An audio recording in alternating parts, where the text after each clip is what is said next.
Do you want to get banned from FNCS? No? Well, I don't care. Here's how you do it. From leaving mid-match to screw your opponents, to silent communication strategies, keyboards that give you better movement, and winning games without even fighting a single player, these are Fortnite competitive's banned strategies. There is no denying that Fortnite is rage-inducing, especially when the stakes are high. And one strategy that was made popular early on was disconnecting despite your opponents. Was the enemy being annoying? Just leave the game and don't award them the kill points. This strategy would go viral in early 2019 when Zexor was exposed for doing it to another player during a tournament, and that player just so happened to be Kalaza, by the way, which I thought was funny. POVs of other pros doing this would quickly surface, and the tactic got the nickname of Zexorwing. It's in the rules! I Zexrod him! Eventually, the issue got so bad that Epic implemented a mechanic that gave you kill credit if you dealt damage prior to them leaving, but without any bans being given out for doing this, players just continued to do it. It especially got worse when shakedowns were factored in. If you left while you were being shaken down, it would never complete and the enemy wouldn't be able to find your teammates. Throughout much of Chapter 2, pro players did this in order to spite their opponents, but finally, Epic ultimately took action and started banning anyone who abused it, with the most famous examples being Thomas HD and Toos. But in-game strategies aren't the only thing getting banned, as even things outside of the game are banned too. Over the years, pro Fortnite players have tried no shortage of many weird peripherals to gain an advantage over the standard mouse and keyboard. But one keyboard, the Wooting one, changed the Fortnite landscape forever once Fortnite players discovered it around early 2021. Unlike traditional keyboards, which are binary in how they register inputs, the Wooting keyboard had an analog key press. This meant that the force you put on the key mattered to how the input was registered. Similar to moving a controller joystick, the analog input allowed players to get deeper movement angles similar to those who played on controller, which is revolutionary for keyboard players. However, many players didn't like this new development as the keyboard was $140 and they felt excluded for not being able to afford it. Ultimately, Epic banned it. Despite Epic making a statement that key remappers were allowed, the keyboard and all other Wooting products are still banned to this day. Many people took note on how not a single pro at the recent 2024 Globals LAN was using a Wooting keyboard. When asked about why, one of the pros who played there said it had been banned for the past 3 years of LAN events. Even Booga himself said the keyboard was banned due to misunderstandings on how the analog input affected gameplay. Okay, what keyboard do you want? Apex, bro. Why would he use the Wooting? It's banned on LAN. Wait, this? So like a lot of the double movement softwares gave aim assist because it's like controller input or something. So despite the Wooting HE keyboards being the undisputed best in the market, many pros still stick with the Apex Pro. But one thing Fortnite pros do use is a subscribe button. No pressure though.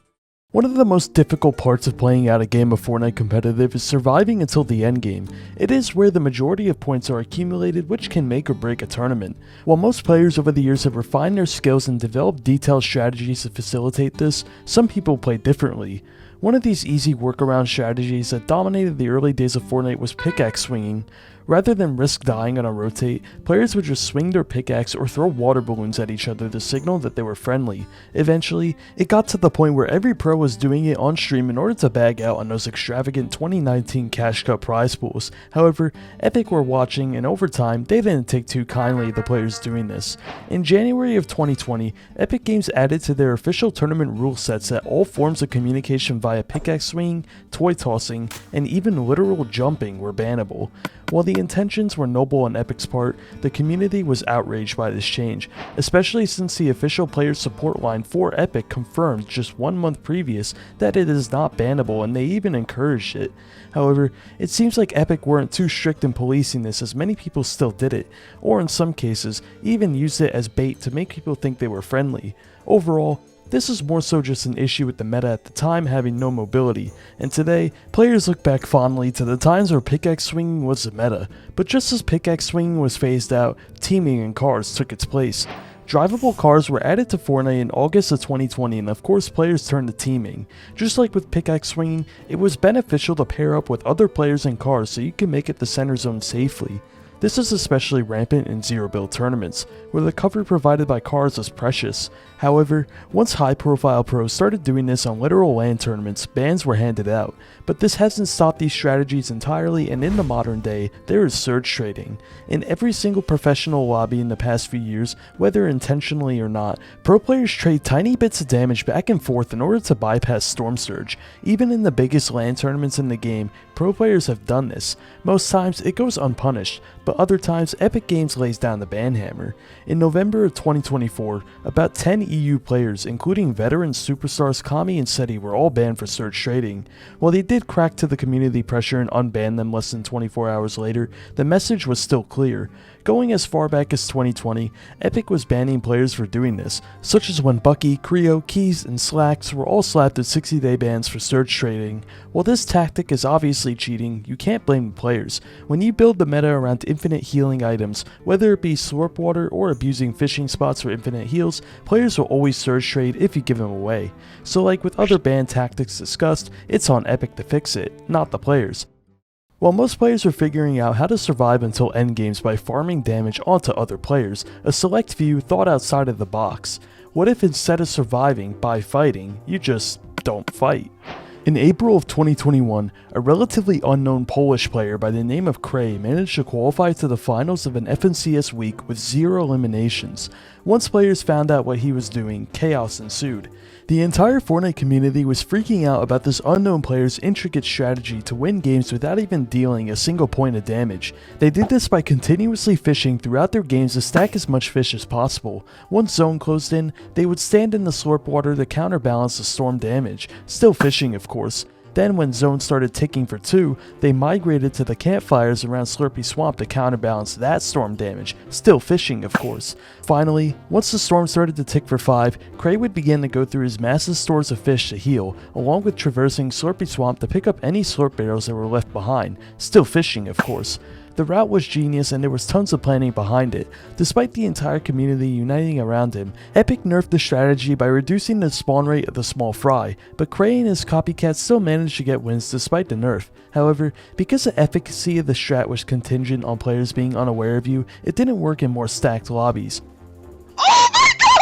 Qrei would begin to get contested by pro players who took advantage of the free kills, but that didn't stop Healoffs strats entirely. Qrei kept pushing on and eventually found a new strategy in October of 2021. This time, it involved harvesting all the fruits and vegetables in Corny Complex and the orchard, and stacking them on top of a campfire. Then by constantly stoking the campfire with the excess wood from the trees, you would be able to live forever. The community once again went insane and Epic Games literally disabled relighting campfires in competitive because of Qrei. Just for Qrei to completely circumvent this by being rebooted over and over again to constantly reset his HP. And in early 2022, a new face, Vontrex, came along and found a revolutionary healing strategy of his own. Now we are in Chapter 3 and Medmist has just been added. The strategy he came up with was to meticulously position collections of healing items at specific points on the map that had campfires. Then he would go between them, while using the Medmist to sustain himself while moving from spot to spot. Using this strat, he managed to qualify to the finals of week 1 of FNCS, where he was then banned before he could play unfortunately. And then in the next season, Epic introduced a storm sickness mechanic in order to kill heal-off strats once and for all.